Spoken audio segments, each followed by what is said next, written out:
Here we go. Congratulations on your 600 years. I've got a bit of an anniversary this year as well. 25 years in broadcasting. As you say, I've been very lucky to cover some amazing stories. I anchored coverage on wars and financial crises, all sorts of things.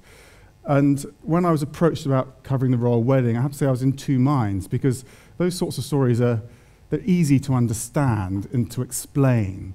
But I had an issue with the royal wedding. I knew it was going to be big, but I didn't necessarily know why. As a journalist, our job is to explain stories and to take information and give it back to you to make judgments. But I found it difficult to explain why the royal wedding would be a big story.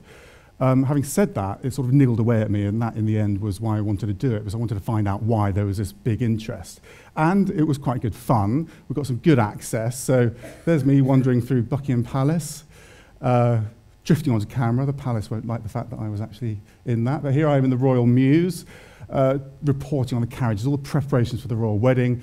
It went a bit far when I ended up in Windsor Great Park, chasing the royal florist around, trying to work out what his colour theme was going to be. But that video was actually one of the most popular videos on our website, and it just shows the frenzy around that particular event. But for me, there was one moment, really, that I really remember and was remarkable. And it's a bit of a bad shot, but it was the night before the wedding, and this was the Mall, Buckingham Palace behind me, and it was just absolutely wild. It was like a festival. And people weren't drunk, they weren't on drugs, they were just having an amazing time. And I went around this group with a microphone, it was a live shot. There was a group from Seattle, there was a group from Sydney, these were British, and they were just having an amazing time. And I had that gut feeling that you get when you get a really, really big story. Recently, when Margaret Thatcher died, you get this gut feeling, it's big, you can't screw it up. I felt like that on that occasion, but what really sealed it for me was this moment the next day, after the wedding. And this is the Mall, and this line of police walking very slowly down the Mall, a very civilized crowd walking slowly, very excited. But again, I still had this question. It was, why are a million people, there are a million people there, the police reckoned, and a record TV audience coming to see a couple they don't know appear on a balcony of a house that they've never been in. And it nibbled away at me still. So one thing led to another, and I was appointed royal correspondent. And it's been an amazing sort of period for me. And there's no doubt in my mind that the royals are the biggest story in the world. I know it's a big claim, not necessarily the most important, but they are the biggest story in the world. And I'm going to try to give you the evidence for that. If there is a repository of global information, it's Google. There's no better comparison. So what I did earlier this week was put in royal wedding 2011, you get 127 million results. So how do you compare that to another event? Well, for me, the most comparable event is Obama's first inauguration. It was a historic moment, the first black president, most important job in the world. So I put in Obama inauguration 2009, and you get 14 million results. It's not necessarily scientific, but there's something else that you can go on to Google Trends, it's called. It's a measure of interest, and it basically rates the number of searches. And so the star of the wedding, of course, is always the bride. Kate Middleton, I put her in. This is the graph from 2009, so it starts with your inauguration. And this is basically it's indexed, and it shows the level of searches, but that first peak is the engagement, then you had the royal wedding, and then that actually, the big peak was when those holiday pictures came out last year. I'll leave it at that. And then you compare her to the rest of the royal family, the Queen, Charles, William, Harry, and she's the blue line, and the only one that really comes close to her is Harry, actually. I mean, the Queen is the bigger, she's one of the few, icons of modern history, and she's gonna go in the history books, and the rest wouldn't be there without her. But certainly in our era, I'd argue that she is of more interest. So you take Kate Middleton out. I use the term Kate Middleton because it's the name that is inevitably used for her on Google. It's very hard to sort of leave the name that made you famous. So I wanted to compare her to other modern icons. The red line is Barack Obama. So that first bit is around the election, the inauguration, and then he falls flat. Duchess is rising. You see the peaks there. Nelson Mandela doesn't really register. Pope Benedict doesn't really register. It's extraordinary, really. You have to go to the pop culture world to get anyone that's comparable. And the biggest name in pop culture is a certain Justin Bieber. And he's obviously bigger, but he's falling down a bit. And if you imagine all of these other people, their positions will disappear after time. But Kate's story is just beginning. I mean, she's not a princess yet. She's not a queen yet. Her story's just starting. And the rest of them, they will fall away. And if you look at all these peaks, they're basically stories, bits of information that come out. And we get so much information about the others. We know so much about them. We know about Obama's politics, the Pope's beliefs. Justin Bieber, we know everything about. All that information. He just tweets everything. The Duchess, we don't get much on. So when there is a bit of information, it's of more interest. And that's a crucial thing about her. She is, I think, the biggest star in the world, but the person we know least about. And later on, I'll explain why I think that's quite important and what we can learn from it. And finally, last piece of evidence, this is it's called Google Zeitgeist, and it's the big sort of project they have every year. And it's a benchmark, really, of the searches over a year. And it's very keenly anticipated when it comes out. And the last one we've got is 2012, and she is the only living person in the global top 10. So I would argue that makes her the biggest story in the world. The other stories come and go. Olympics isn't going to be there next year. iPad 3 certainly isn't going to be there next year. So the more interesting question for me, the thing that I wanted to sort of investigate was why. And I think the story is the key thing here. It's a narrative. She is living the fairy tale. She's a middle-class country girl. Her mother was brought up in a council house. She met her prince here in these hallowed grounds. She traveled the world. She's now going to give birth to an heir to the throne. It's a fairy tale. It's a story. It's a classic story arc. And the best way of engaging any audience is with a story.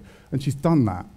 And there are some sort of tragic subplots in there as well. You have the nurse at the hospital. You've got Diana in the background. But she's a very engaging story. You can dip in and out of it. So everyone knows her story.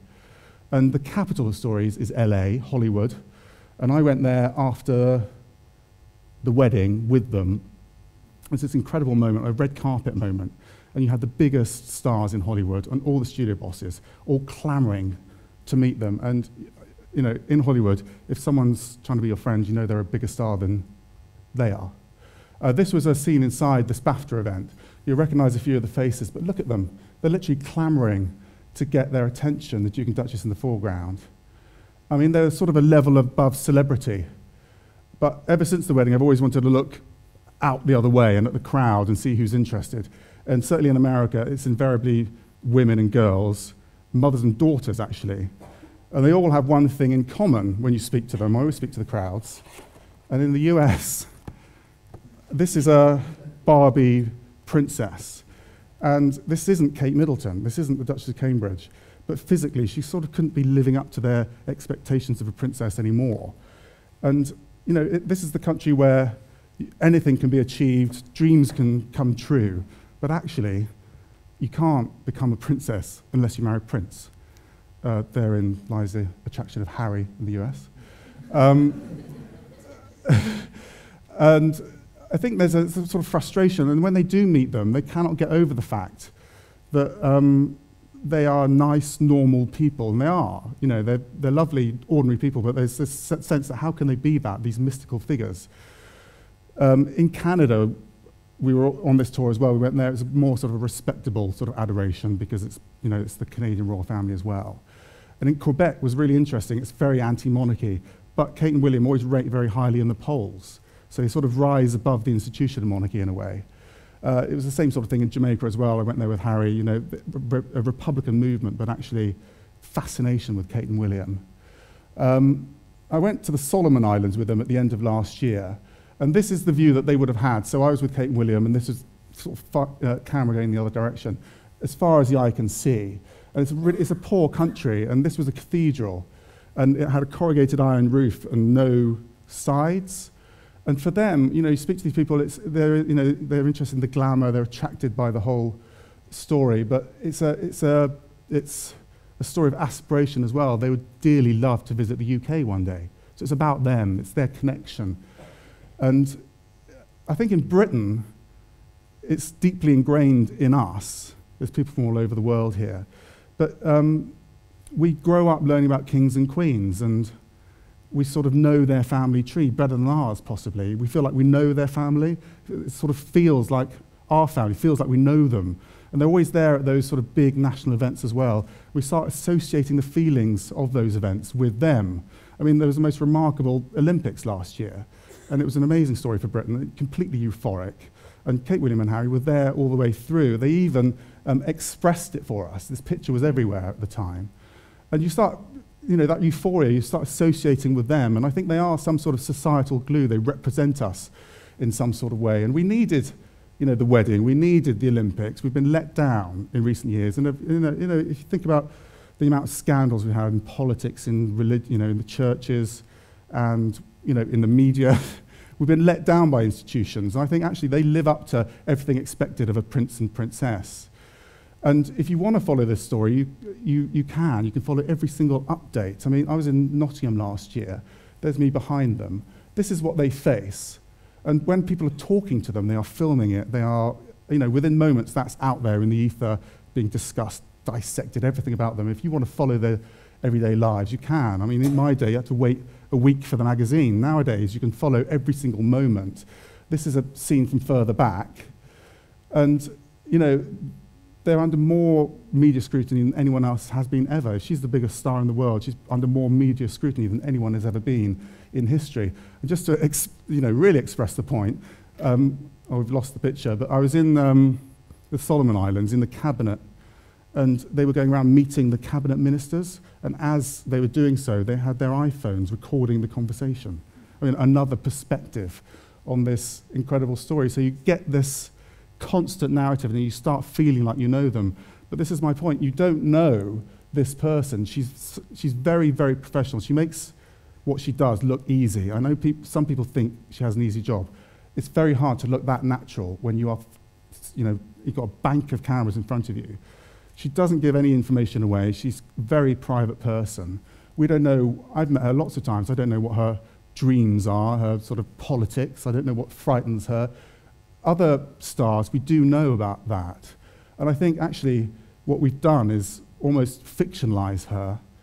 And I think because there's nothing to contradict what we think of her, we start, if you imagine a story as a narrative, you need to know the protagonist to make the story work.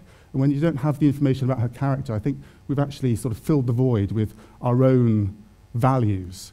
So if you present this picture to people, I did this to a few people at work, everyone says different things. Some people say nice smile, clothes, nice character, privileged, not interested.